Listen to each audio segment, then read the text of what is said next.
Hi friends, இன்றைக்கி நம்ம சிறகடிக்க ஆசையில் என்ன கண்டென்ட்டுன்னு பார்த்தீங்கன்னா, முத்து இந்த விஷயத்தை வீட்டில் மறைச்சி மீனாக்கு ஆப்ரேஷன் பண்ணதை பேசிகிட்டு இருக்காங்க.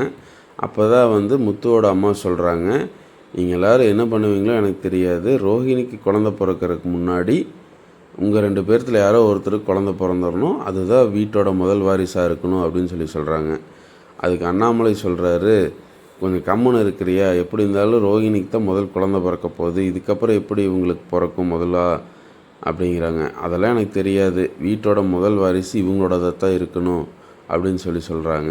அதுக்கு ஸ்ருதி ஆன்ட்டி மெடிக்கலி இம்பாசிபிள், அது எப்படி முடியும், ஃபஸ்ட்டே ரோஹிணி ப்ரெக்னெண்ட்டாக இருக்காங்க, அதுக்கப்புறம் எப்படி ப்ரெக்னென்ட் ஆனாலும் குழந்த லேட்டாக தானே பிறக்கும் அப்படிங்கிறாங்க.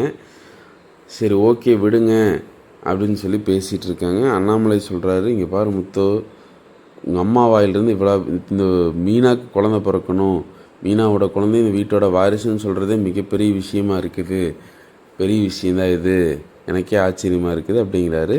முத்து சொல்கிறாரு, இல்லைம்மா எப்படி இருந்தாலும் பார்லர் அம்மாவுக்கு தான் முதல் குழந்த பிறக்கும், அதுதான் வீட்டோட முதல் வாரிசுன்னு ஆகிப்போச்சு, இவனுக்கு பிறந்த குழந்தைதா அது, பிறக்க போகிற குழந்தைதா அது அப்படிங்கிறாரு.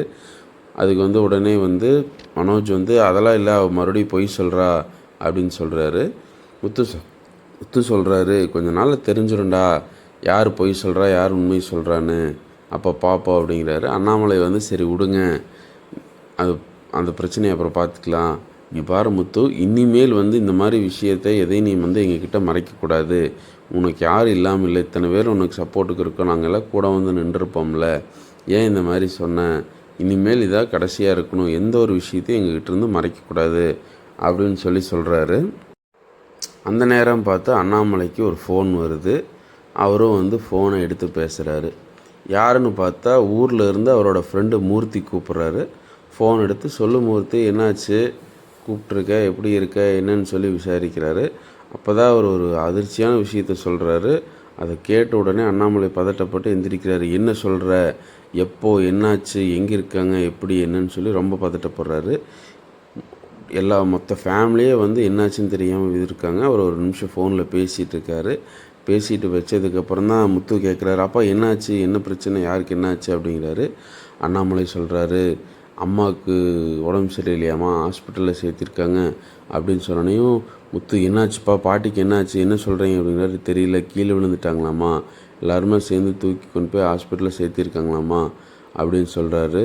எனக்கு ரொம்ப ஒரு மாதிரி இருக்குது, படபடன்னு வருது அப்படிங்கிறாரு. உடனே எல்லோரும், இல்லை ஒன்றும் இல்லை, நீங்கள் பதட்டப்படாதீங்க அப்படின்னு சொல்கிறாங்க. 2 நாளைக்கு முன்னாடி தான்ப்பா நான் பாட்டிகிட்ட பேசினேன், நல்லா தான் இருக்கிறேன்னாங்க, இன்னும் இப்படி சொல்கிறீங்க அப்படிங்கிறாங்க. எனக்கே என்னன்னு தெரியல, நான் உடனே ஊருக்கு கிளம்பி போகிறேன், நான் போய் பார்க்குறேன் என்னாச்சு அப்படிங்கிறாங்க. இல்லைப்பா வேண்டாம், நீங்கள் தனியாக போக வேண்டாம், நானும் கூட வரேன் அப்படின்னு முத்து சொல்கிறாரு.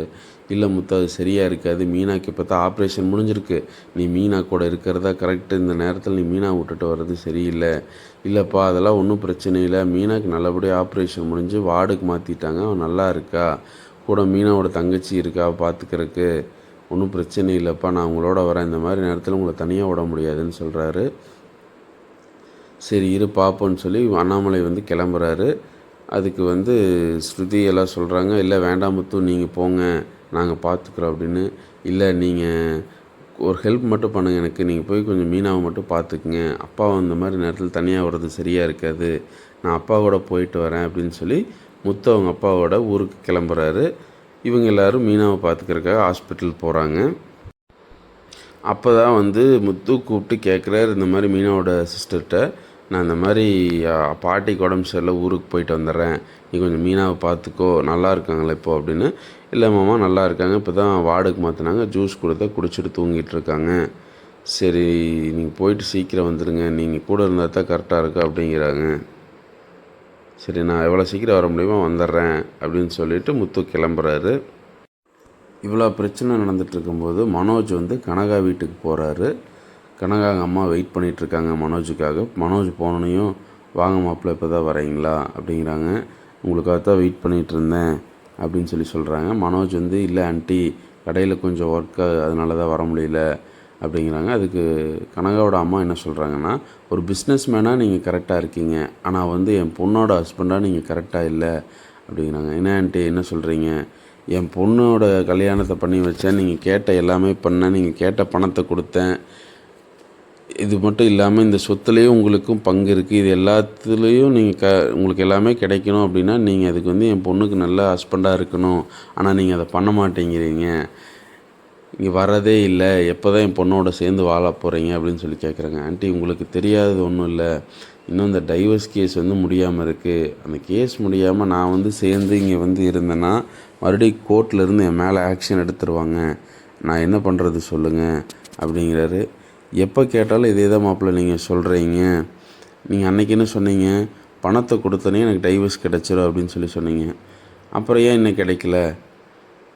நீங்கள் சொன்ன மாதிரி பணத்தை கொடுத்தனே கிடச்சிருக்கணும்ல, ஏன் இன்ன வரைக்கும் கிடைக்காம இருக்குது அப்படின்னு சொல்லி சொல்கிறாங்க. அதுக்கு வந்து மனோஜ் பதில் சொல்ல முடியாமல் யோசிச்சுட்டு நிற்கிறாரு. நீங்கள் தான் பணம் கொடுத்தா கிடச்சிருங்களா? அப்போ நேரம் நீங்கள் பணத்தை கொடுத்துருந்தீங்கன்னா கிடச்சிருக்கணும்ல, கொடுத்துட்டீங்களா இல்லையான்னு சொல்லி கேட்குறாங்க. இல்லை பணம் எல்லாம் கொடுத்தாச்சு, கோர்ட்டில் அடுத்த ஹியரிங்கில் வந்து நமக்கு டைவர்ஸ் ஆயிரும், கண்டிப்பாக கிடச்சிரும் ஆண்டி இந்த அடுத்த ஹியரிங்கில் அப்படின்னு சொல்லி சமாளிக்கிறாரு. ஏதாவது ஒரு ரீசன் தான், எதுனாலையும் தெரியலைங்க ஆண்டி தள்ளி போயிட்டே இருக்குது. கிடச்சிதுன்னா கண்டிப்பாக நானே வந்து உங்கள்கிட்ட சொல்லிடுவேன் ஆண்டி, கொஞ்சம் வெயிட் பண்ணுங்கள், இந்த பிரச்சனையெல்லாம் முடிஞ்சிடும் அப்படின்னு சொல்கிறாங்க. சீதாவோட அம்மா என்ன சொல்கிறாங்கன்னா, டைவர்ஸ் எப்போ வேணால் கிடைக்கட்டுமாப்பில், அதை பற்றி எனக்கு கவலை இல்லை. ஊரறிய வேணால் நீங்கள் வாழாமல் இருக்கலாம். டைவர்ஸ் கிடைக்கிற வரைக்கும் வெளியே யாருக்கு தெரியாமல் நீங்கள் என் பொண்ணு கூட அவளுக்கு புருஷனாக சந்தோஷமாக வாழ்ந்தது ஆகணும். இதை நான் என்னால் வந்து ஏற்றுக்காமல் இருக்க முடியாது மாப்பிள்ள, இதை நீங்கள் கண்டிப்பாக பண்ணியே ஆகணும் அப்படின்னு சொல்கிறாங்க. அதெல்லாம் எனக்கு தெரியாது மாப்பிள்ள, ஊர் ஏற்றுக்குதோ இல்லையோ அதெல்லாம் எனக்கு தெரியாது, யாருக்கும் தெரியக்கூடாது. நீங்கள் என் பொண்ணு கூட சேர்ந்து வாழ்ந்தால் மட்டும்தான் என் பொண்ணோட மனநிலை மாறும். இனிமேல் நீங்கள் இங்கேருந்து மட்டும்தான் ஆஃபீஸ் போகிறீங்க, எனக்கு அதெல்லாம் தெரியாது மாப்பிள்ள. நீங்கள் இன்னையிலேருந்து எங்கள் வீட்டில் தான் இருக்கிறீங்க, என் பொண்ணு கூட தான் சேர்ந்து வாழ்கிறீங்க, அப்போ தான் அவள் மனநிலையில் ஒரு மாற்றம் ஏற்படும், அவளும் நல்லா இருப்பா அப்படிங்கிறாங்க. அதுக்கு மனோஜ் வந்து, இல்லை ஆண்டி என்னோடய வீட்டு சுச்சுவேஷன் ரொம்ப இதாக இருக்குது, நீங்கள் அது புரிஞ்சிக்காமல் பேசுகிறீங்க. அந்த சுச்சுவேஷன்லாம் புரிஞ்சங்காட்டி தான் நான் இவ்வளோ நாள் அமைதியாக பேசிகிட்டு இருக்க மாப்பிள்ள, இல்லைன்னா என்னோடய நடவடிக்கையே வேறு மாதிரி இருந்திருக்கும், நீங்கள் சொல்கிறதெல்லாம் கேட்டிருக்க முடியாது. நீங்கள் இன்னையிலேருந்து இங்கே தான் இருக்கிறீங்க, என் பொண்ணு கூட சேர்ந்து வாழ்கிறீங்க, என்ன நடந்தாலும் பார்த்துக்கலாம் அப்படின்னு சொல்கிறாங்க. அது மட்டும் இல்லை, இனிமேல் அவள் கூடவே இருக்கிறீங்க, அவள் கூட டைம் ஸ்பெண்ட் பண்ணுறீங்க, அவளை வந்து தேட்ரு மாலை எங்கே ஆசைப்படுறாளோ எல்லா பக்கம் கூட்டிகிட்டு போகிறீங்க. அதுபோக அவளோட ட்ரீட்மெண்ட் கொடுத்துட்ருக்கிற டாக்டரே உங்களுக்கு இன்ட்ரடியூஸ் பண்ணி விட்டுறேன். இனிமேல் அவளோட ட்ரீட்மெண்ட் செக்கப் எல்லாமே நீங்கள் தான் ரெகுலராக கூட்டிகிட்டு போயிட்டு வரணும். இதெல்லாம் நீங்கள் பண்ணி அவள் கூட டைம் ஸ்பெண்ட் பண்ணுவாப்பில், இதுதான் உங்களுக்கு சொல்கிறேன்.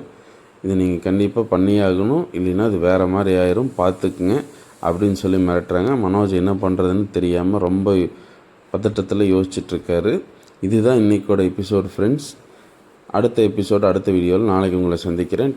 அது வரைக்கும் ஸ்டே டியூன். மறக்காமல் நம்ம சேனலை சப்ஸ்கிரைப் பண்ணி இந்த வீடியோக்கு ஒரு லைக் போட்டுருங்க, பெல் பட்டனையும் ப்ரெஸ் பண்ணிடுங்க. அப்போ தான் நம்ம போடுற வீடியோஸ் உங்களுக்கு அடுத்தடுத்த அப்டேட்ஸில் வந்துடும். Okay friends, tata, see you, bye bye, see you on next video tomorrow.